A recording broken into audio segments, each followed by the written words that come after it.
Madrid se vestía de gala con las luces navideñas de la calle Serrano, pero dentro del ático de doña Elena, la calidez era solo una máscara de cristal. Alejandro sintió el peso de la mirada de su suegra incluso antes de cruzar el umbral del salón, un espacio donde cada mueble parecía dispuesto para recordar a los visitantes su posición social. A su lado, su madre, doña Mercedes, caminaba con admirable rectitud, ataviada con su traje azul marino que, aunque modesto y bien planchado, desprendía el suave aroma a lavanda de los jabones artesanales que elaboraba en Vallecas.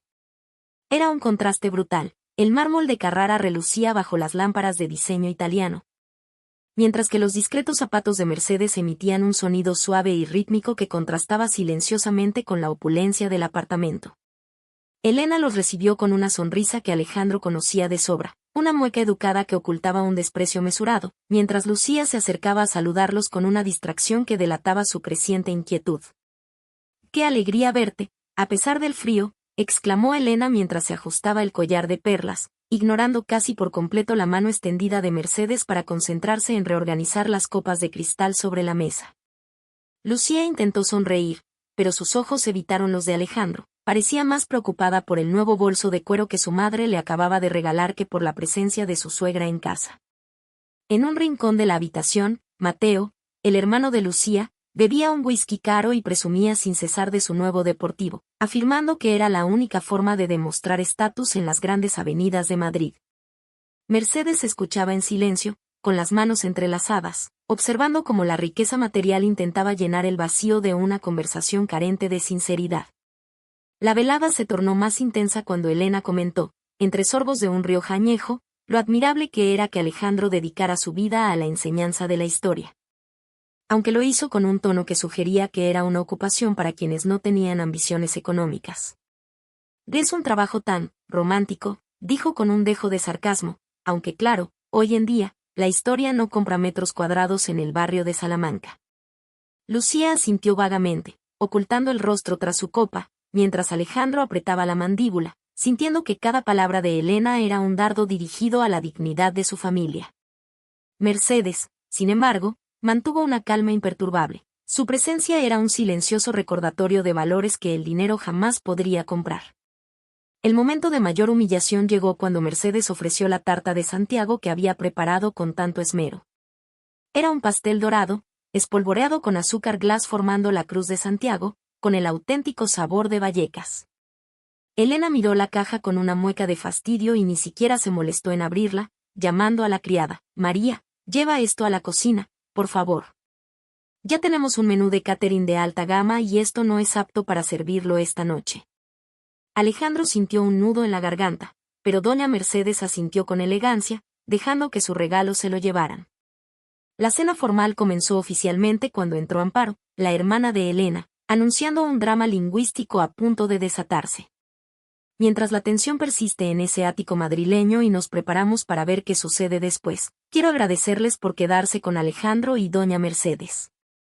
Si esta historia de dignidad les ha conmovido hasta ahora, por favor comparte el número 8 en los comentarios a continuación. Es como un gesto cálido desde el otro lado de la mesa para hacerme saber que sigues con nosotros. Si aún no te has unido a nuestra comunidad, te invito a suscribirte y activar la campanita de notificaciones para que no te pierdas ni un instante de estas lecciones de vida. Tu apoyo nos permite seguir creando historias que informan e inspiran. Ahora, veamos qué nos revelará el lenguaje del silencio. La pobreza no solo se lleva en los bolsillos, sino en la mirada, dijo Elena, iniciando un brindis cargado de veneno en un francés antiguo que creía indescifrable.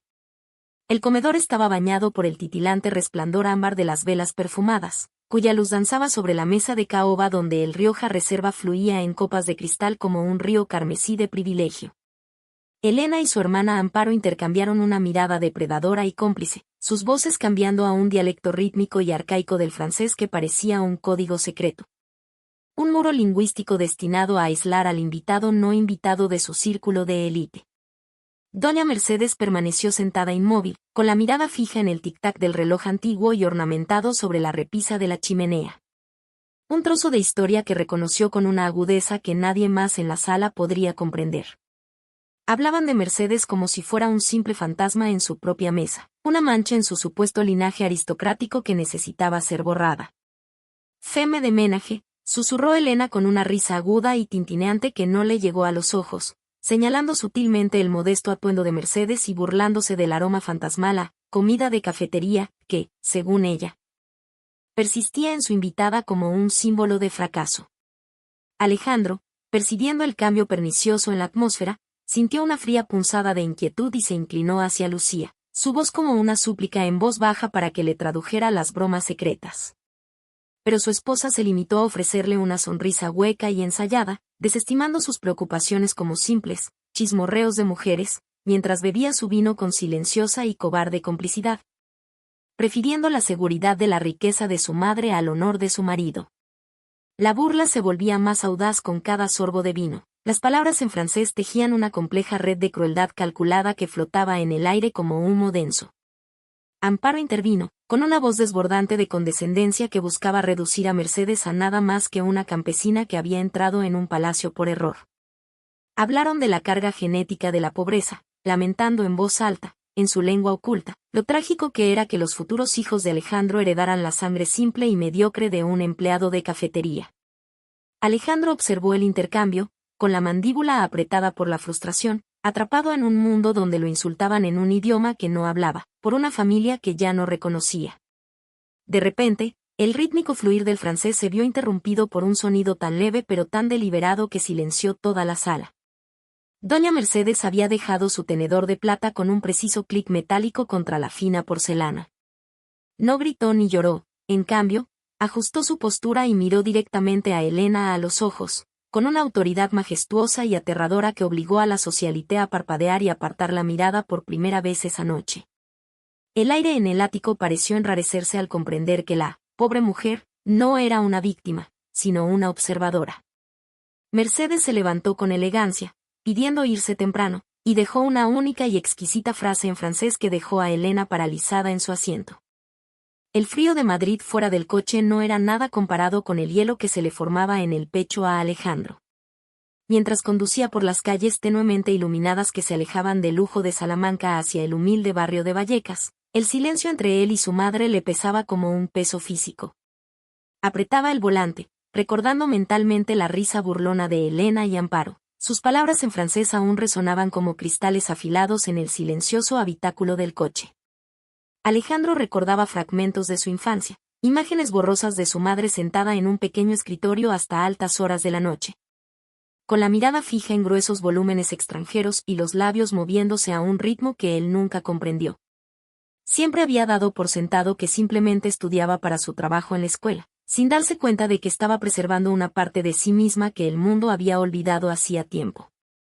Llegaron al apartamento en Vallecas, un espacio que parecía pequeño pero infinitamente más cálido que el frío palacio de mármol que acababan de dejar. El aroma a café recién molido y papel viejo impregnaba el aire mientras Mercedes se movía con una gracia que parecía recién redescubierta, movimientos precisos e intencionados. Alejandro la observó mientras preparaba una cafetera de café con leche. La luz dorada de la lámpara de la cocina proyectaba sombras largas y suaves contra las paredes.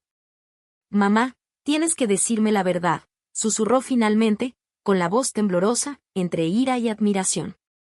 Mercedes se volvió hacia él. Su mirada ya no era distante, sino que estaba llena de una inteligencia aguda y cristalina que hizo que Alejandro sintiera como si la viera por primera vez. Lo sentó a la pequeña mesa de madera y le confesó que había comprendido cada sílaba de la crueldad de Elena. Le reveló que mucho antes de trabajar en una cafetería, había sido el corazón operativo del imperio logístico de don Alberto.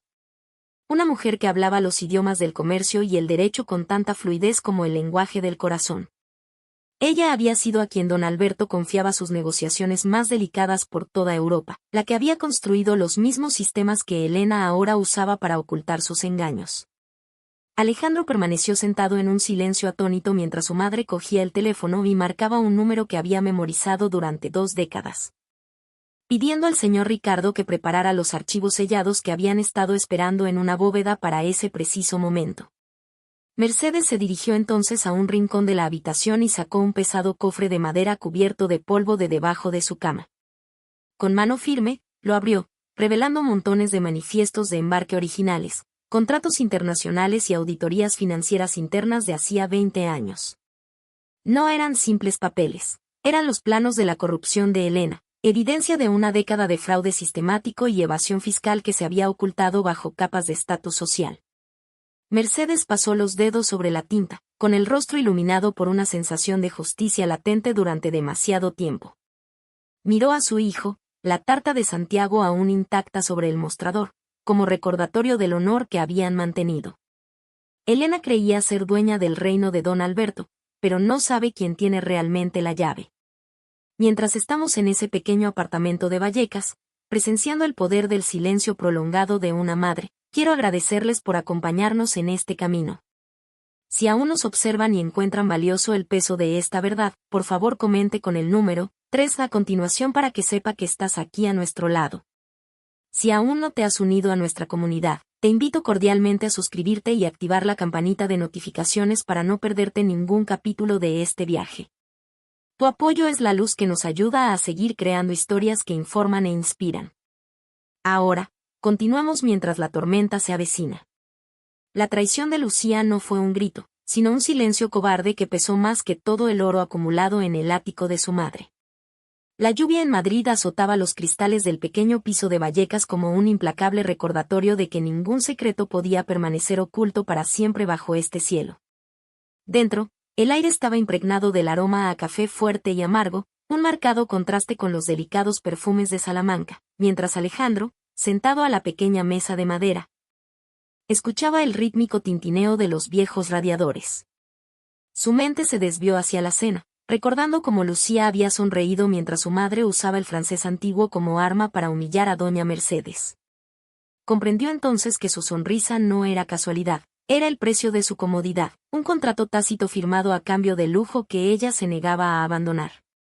Lucía llegó al apartamento poco después.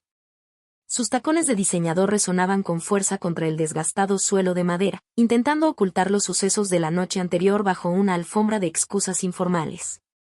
Se refirió a los insultos como humor refinado y malentendidos culturales, con una voz que destilaba un encanto ensayado que Alejandro ahora encontraba hueco. Solo era una broma, Alejandro, dijo, con los ojos llenos de lágrimas que parecían más una actuación que una expresión genuina de arrepentimiento. Extendió la mano para tomarla, pero él la apartó. La distancia entre ellos era ahora tan grande como el abismo que separaba sus mundos. Doña Mercedes observaba desde las sombras del pasillo. Su silenciosa presencia era testimonio de la dignidad que Lucía había desechado con tanta facilidad. La confrontación dio un giro cuando Alejandro reveló la verdad que había permanecido oculta durante años. Su madre comprendió cada palabra de la burla francesa. Le dijo que su silencio en esa habitación era la mayor traición, la decisión de apoyar a un abusador en lugar de a su propia familia. La máscara de Lucía finalmente comenzó a caerse. Las lágrimas se secaron al ser reemplazadas por una fría actitud defensiva. Admitió, con la voz afilada y una amarga honestidad, que prefería la riqueza de su madre a la mediocridad de la vida que Alejandro le ofrecía. Habló de los fondos fiduciarios, el estatus social y la herencia que no estaba dispuesta a arriesgar por los sentimientos de una anciana. En ese momento, Alejandro sintió que los últimos hilos de su matrimonio se rompían con una serena e irreversible irrevocabilidad. Metió la mano en el bolsillo, sacó su anillo de bodas y lo depositó sobre la mesa con mano fría y firme. «Vuelve al reino de tu madre», dijo, con una voz desprovista de la ira que ella esperaba, reemplazada por una profunda claridad. Le dijo que su hogar ya no le pertenecía, como él ya no pertenecía a su mundo de cristal y mentiras. Lucía agarró su bolso, con el rostro desencajado por una mezcla de furia e incredulidad al darse cuenta de que había perdido lo único auténtico de su vida. Lucía se marcha gritando que se arrepentirán, sin saber que Mercedes ya tiene el teléfono en la mano para pedir justicia. La justicia en España camina despacio, pero tiene la memoria de un elefante y la frialdad de una mañana de enero. El despacho de abogados del señor Ricardo se encontraba escondido en un antiguo edificio cerca de la Puerta del Sol, cuyas paredes parecían respirar el intenso aroma a cuero viejo, papel envejecido y un tenue y persistente rastro de humo de tabaco de una época pasada. En estas habitaciones polvorientas, las carpetas que Mercedes le había confiado a su vieja amiga durante décadas finalmente se abrieron, revelando una verdad que había estado enterrada bajo capas de ascenso social.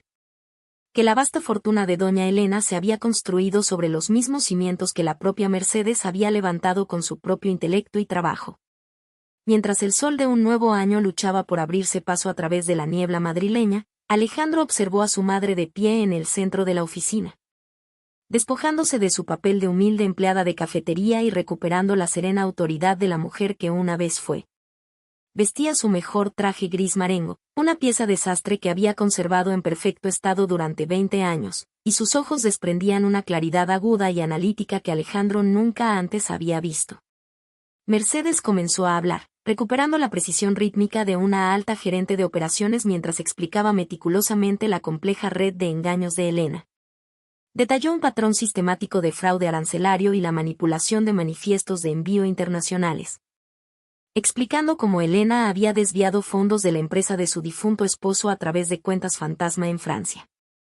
Alejandro permaneció en silencio, atónito, mientras escuchaba a su madre describir conciliaciones financieras y lagunas logísticas con la facilidad de un experto. Consciente de que ella era la mente oculta que Elena siempre había envidiado y que finalmente había intentado borrar de la historia. Con la pericia legal del señor Ricardo, organizaron cuidadosamente las pruebas irrefutables, años de evasión fiscal documentada y prácticas ilegales de transporte. Y presentaron formalmente el expediente a la agencia tributaria. Cada sello en los documentos legales sonaba como un mazo cayendo, marcando el comienzo de un ajuste de cuentas que Elena nunca vio venir. La tensión alcanzó su punto álgido cuando Elena, percibiendo la red cada vez más estrecha de la investigación, intentó una última maniobra desesperada. Llamó a Mercedes, con la voz despojada de su habitual refinamiento aristocrático y reemplazada por un tono frenético y tembloroso, ofreciéndole un cheque en blanco a cambio de su silencio. Elena prometió una vida de lujo, un regreso al círculo de privilegio, si tan solo los documentos desaparecían. Pero Mercedes no dudó ni un segundo, irguió la espalda y respondió en un francés impecable y elegante que silenció a Elena al otro lado de la línea. Pronunció un punzante proverbio sobre la perdurabilidad del honor, informando a su antigua rival que, si bien los imperios se pueden construir sobre mentiras, la dignidad de una persona es una fortaleza que ningún oro podría jamás quebrantar. Al terminar la llamada, Mercedes miró a su hijo con una sensación de paz, sabiendo que la verdad finalmente estaba fuera de sus manos y en manos de la ley.